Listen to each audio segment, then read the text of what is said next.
Welcome back, and today we are talking about vehicle tracking again, and we'll be starting by talking about settings. And the settings can be found at the vehicle tracking tab all the way to the left. And here you can access the system settings or the drawing settings. And if you want to access them both, you can just click on settings. And once you click on settings, you will see this pop up. And here it confirms that my drawings are in meters, so I'm using the metric Civo 3D. And here we have a check for auto check scale against window size. So this ensures that this setting here, the metric setting here, aligns with what you set up in your drawing. So let's go back to our drawing and see where we have our drawing units in metric. So if I go to the tool space and I go to the settings tab, I can right click here on edit drawing settings, and I can confirm here that the drawing units are in meters. If I also click on units, I can also confirm that, and we have our units in meters. So let's go back to our vehicle tracking settings. So if we click on that, we are presented with this, and then we can go to the next. So here we just confirming that these are in our metric units. We know that speed in metric units is usually measured in kilometers per hour, and the distance units are here in meters and all that. So if we go to next, so we are going to use a layer naming convention. That's okay, just leave it at the default instead of prompting for a layer name every time we create a new object. So we are going to use a layer naming convention. And then for this, we are going to leave them at the default. So we're going to limit the forward turn rate and limit the reverse turn rate as much as possible. So we go to next, and then this will be the default forward design speeds and the reverse default design speeds. If you want to change them, you can change them. These are editable figures. You can also edit them later, but let's just leave them at default. So most of these things you're going to leave them at default. So you don't want to tweak this and try to give limit steering percentages. You just want to leave this at the default. Also this, you leave it at the default. And for limiting turning for dynamic effects, you can check this one and set up the AASHTO handbook. Let's go with the latest handbook, and then we go with next.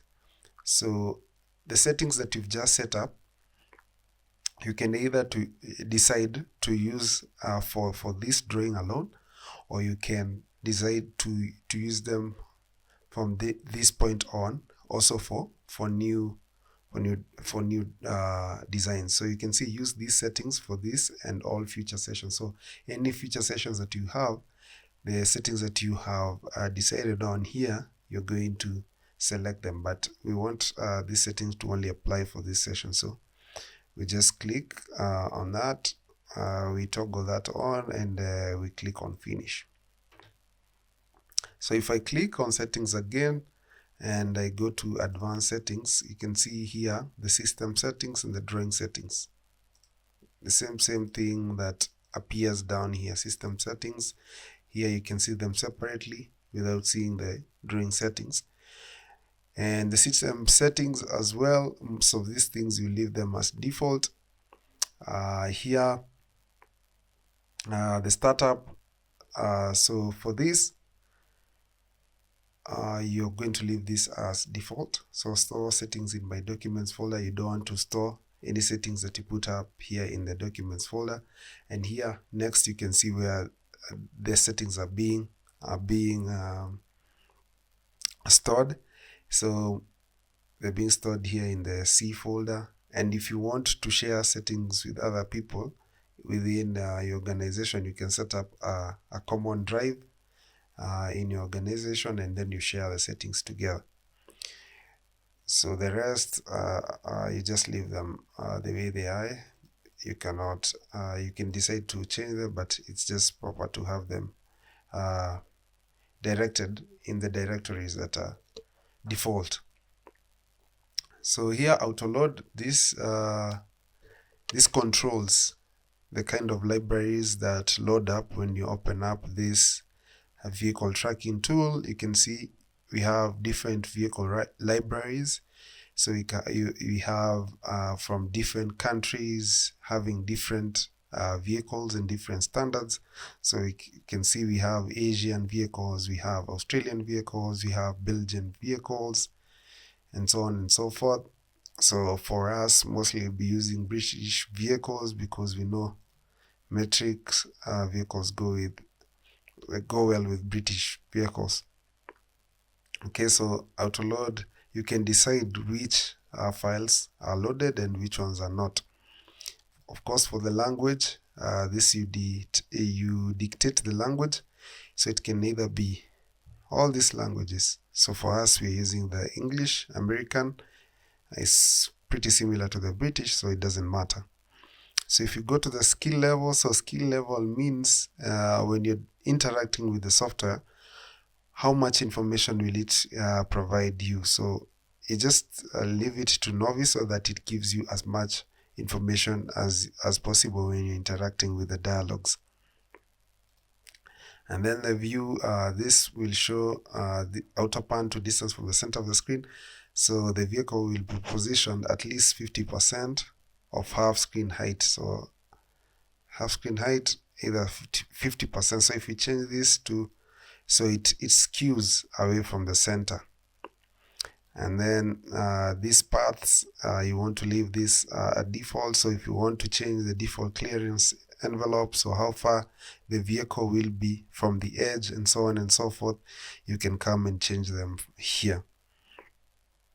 So here we have the snap drive, snap to vehicle tracking object. So it's going to assist you in guiding where to snap the vehicle once you place it in the session.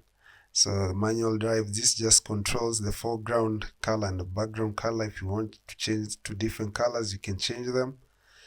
So we'll get to see all these things in future. So follow drive. So following the drive, the direction, of course, you want to start with forward. You don't want to start with reverse. And then the position, you can either go with an automatic or a manual. And then guided drive, of course, forward.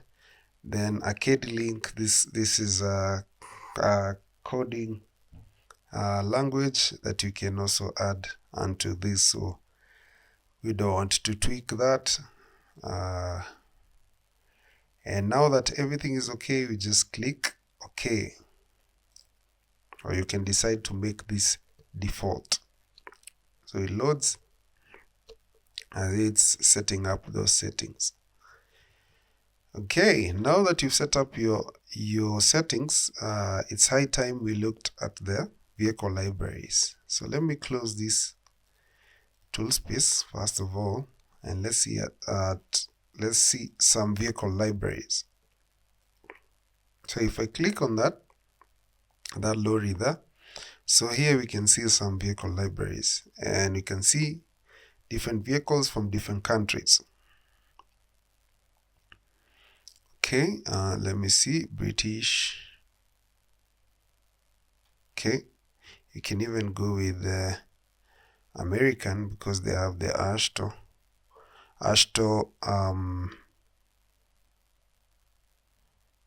US design vehicles. Just select one of this.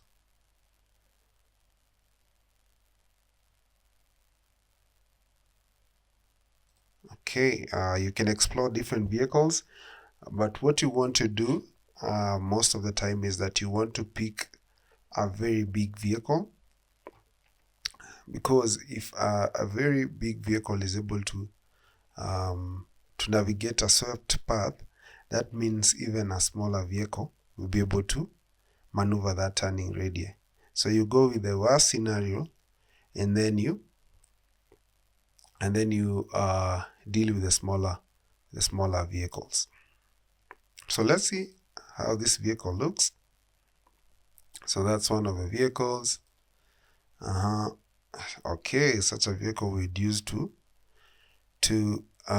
design with. So we have another bigger vehicle here even. So this would be such a good vehicle to design with. And here you can see, if you toggle on this, it gives you the vehicle diagram, and if you toggle it off, it disappears. So if you want it on, and if you want all this information to tweak this information, you can add on to much more information.